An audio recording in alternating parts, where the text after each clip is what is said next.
میگن 2 برادر دوقلو 2 برادر همسان رو به یک اندازه شکنجه میکردن. به یکی گفتن هیچ دلیلی نداره، فقط تحمل کن. به اون یکی گفتن 3 سال این سختی رو تحمل کن، بعد از اون 3 سال قهرمان میشی و زندگی خیلی ها رو تغییر میدی.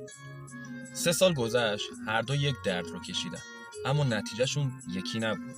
اون کسی که برای رنجش معنا داشت قهرمان شد، اون یکی که هیچ دلیلی برای تحمل این سختی ها نداشت شکسته و سرخورده شد. ویکتور فرانکل میگه انسان تقریبا هر سختی رو تحمل میکنه اگه یک چرایی و معنایی برای اون داشته باشه. خیلی ها امروز هم دارن بها میدن اما نمیدونن که چرا بها میدن. سوال اینه که آیا آینده‌ای که هنوز وجود نداره رو توی ذهنت میبینی؟ آیا توی قلبت بهش باور داری؟ من نیازم تو رو هر روز دیدنه، اصلا دوست دارم شنیدنه.